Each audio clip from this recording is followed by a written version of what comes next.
Poglavje o bradavici. Moje srce je bilo žalostno. Pripetilo se mi ni nič neprijetnega, a časih obide človeka sredi najveselejše ure neko težko čustvo. Beseda zastane v grlu in misli vodijo Bog ve kod po mračni preteklosti. Dež je pršil v drobnih kapljah, nizko nad mestom so ležali sivi leni oblaki. Mrak je prihajal in svetilke so se zableščale na oglih. Srečeval sem samo malo ljudi. Od nikoder ni bilo niti ene lepe ženske, vsi obrazi starikavi in dolgočasni. Blatna, ozka ulica se je raztezala v neskončnosti. Visoka poslopja so se izgubljala v temo, le tu pa tam so bila okna razsvetljena. Odločil sem se bil pred nekaterimi dnevi, da posvetim svoje skromne moči blagru domovine, da se primem naše politike z vsem svojim temperamentom in z vso svojo nenavadno nadarjenostjo. Jaz sem namreč nenavadno nadarjen. To je treba posebej poudariti. Zakaj lahko pride komu na misel, da je politika tudi meni zadnje pribežališče? Da sem zašel tudi jaz na to občinsko pašo samo iz obupa, zavedajoč se svojega duševnega oboštva in svoje nesposobnosti za vsako drugo delo. Mene vodi sama sveta navdušenost. Ali imam bradavico na nosu ali ne, to je popolnoma vseeno. Jaz sem svobodomiseln človek. Res je sicer, da daje bradavica obrazu nekaj veličastnega, zaupanje in spoštovanje vzbujajočega. Toda poznal sem poštene in častivredne ljudi, ki niso imeli nikdar najmanjše bradavice. Nasprotno, celo njihov nos je bil jako majhen.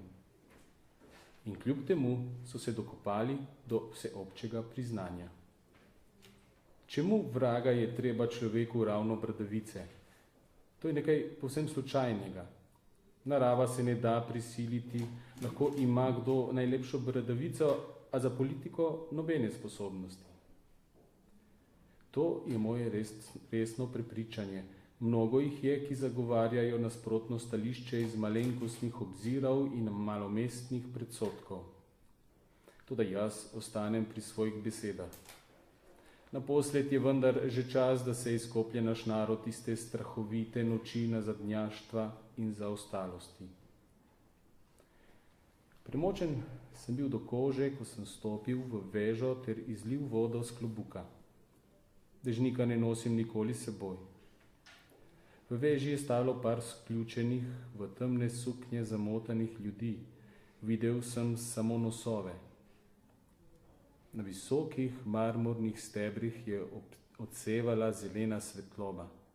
Koridor se je izgubljal v globoke sence, v katerih se je tu pa tam premaknila nedoločna črna postava. Moji koraki so odmevali dolgočasno po kamnitih tleh. Bilo me je strah, da se kakorkoli ne izgubim po teh dolgih hodnikih, ki so se križali na vse strani, ozki in temni. Zapazil sem nekje oddaleč svetlo električno luč nad polodprtimi visokimi vrati. Prišel sem bliže z neko tiho bojaznijo ter vstopil v dvorano s sklonjeno glavo in trepetajočim srcem. Srce trepeče samo v negotovosti. Nesreča sama na sebi ni nič strašnega, a strašno je nemirno pričakovanje in brezplodno upanje. Oprostite, bi to opomnil. Jaz se poslužim iz posebnega notranjega nagona vsake prilike, da izrečem kako pametno sentenco. Po dvorani je plaval prijeten polmrak.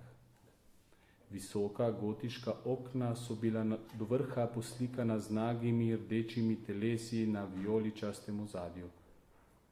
Od stropa je visel starinski lestenec, na katerem so gorele sveče z bledim, umirajočim plamenom. Po stenah so se vili lilasti ornamenti, stilizirani čifutski obrazi z dolgimi nosovi in šilastimi bradami. kodrasti lasje so segali od glave do glave v prekrasnih volutah. Oči so gledali tiho in topo, kakor navzgor obrnjene punčice mrtvega človeka. 1000 ljudi je dremalo po dvorani krog črnih marmornih miz.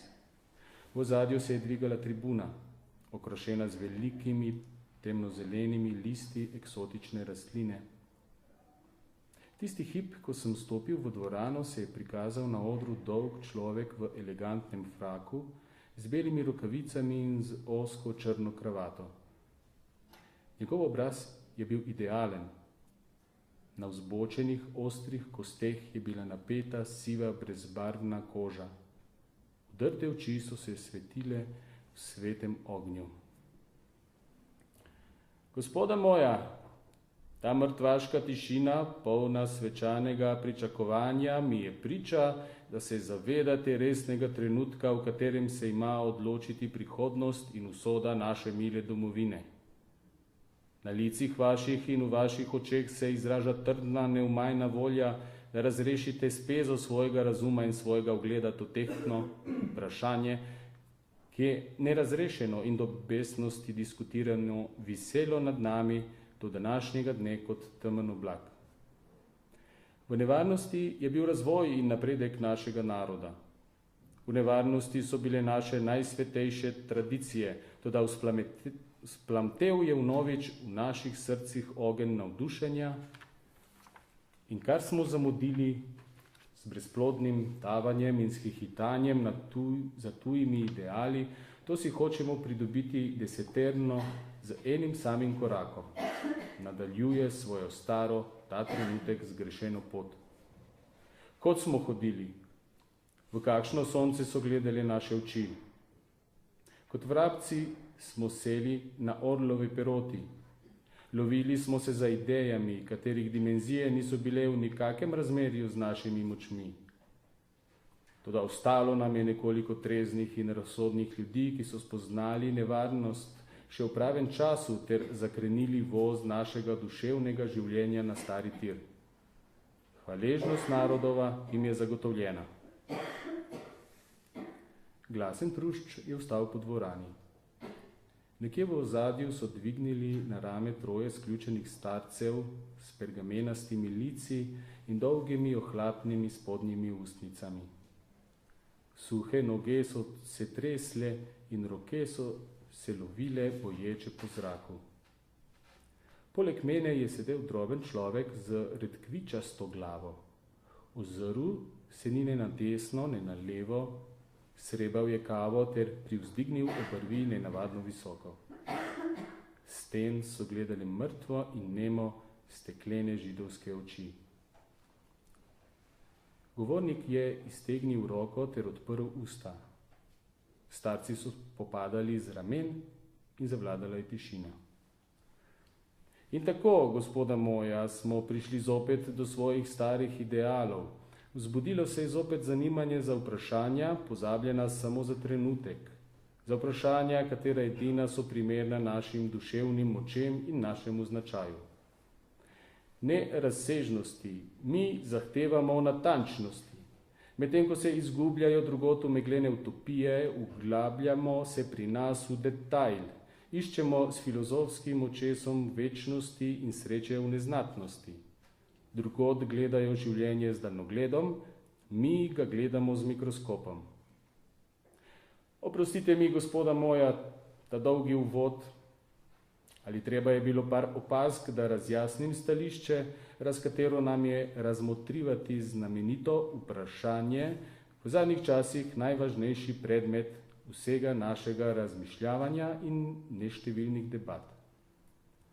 Ali je potrebno, da ima človek, ki hoče biti vodnik in govornik svojega naroda, človek, ki zahteva v očigled svojim zmožnostim in svojemu plodonosnemu delovanju, da se klanjamo njegovim besedam in da mu vijemo zelene vence lovorove, človek, ki reflektira iz kakršnihkoli tehnih vzrokov na vseobče spoštovanje in na hvaležnost domovine, ali je potrebno, vprašam, da ima tak človek bradavico na nosu ali ne.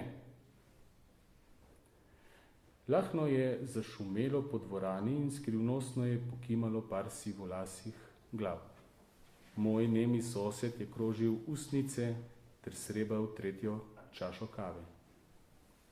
Gospoda moja, treba je pretektati vso stvar z vso vestnostjo, brez vsake napačne sramežljivosti, predvsem pa se moramo ogibati svoje tradicionalne lahkomiselnosti. Znano nam je, kakšen velik pomen ima bradavica vobče in posebej še z ozirom na našo domačo politiko.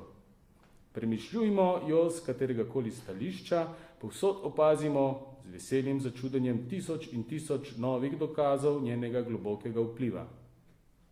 Toda predno pridem do razmotrivanja njene splošne važnosti, dovolite mi, da spregovorimo besedo ali dve o bradavici kot taki. Glede njene lege, njenega notranjega bistva in njenih zunanjih oblik razločujemo toliko krasnih, občudovanja vrednih nijans, da bi bilo treba dolge razprave, če bi hotel obdelati to tvarino z vso skrbjo in natančnostjo, kakor jo zahteva tako važen predmet. Toda meje mojega govora so določene, zato mi oprostite, da si dovolim samo nekaj površnih opomen. Govornikov glas je odmeval zamolklo in skrivnostno, kakor po mrtvašnici. Niti vzdiha ni bilo od nikoder. Ali meni je bilo žalostno pri srcu? Zaželel sem si prijatelja, da bi se mu zjokal na prsih. Kako je govoril, moj Bog, kako je govoril? Toda moja vest je ostala zakrknjena in zategadev, bi bil točil od bolesti krvave solze.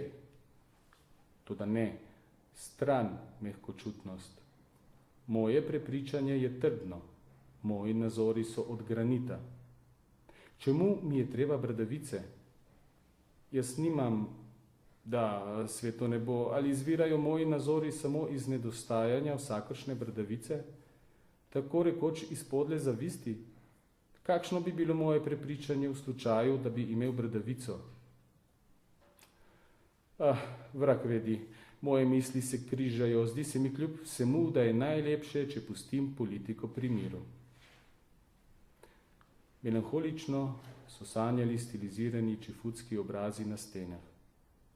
Rdeča ženska telesa so trepetala na vijoličastih oknih. Občinstvo je dremalo, vsi obrazi so bili zoprno rumeni in starikavi, kakor od ilovice. Mrtvi sosed moj je bil izpraznil ravno kar 10. čašo. Nato je položil roke na kolena ter povesil obrvi. Spodnja ustnica pa mu je zlezla globoko navzdol. Pol razumljive besede govornikove so frfotale po dvorani, kakor netopirjeve peruti po mraku. Veliki pomen bradavice, naša politika,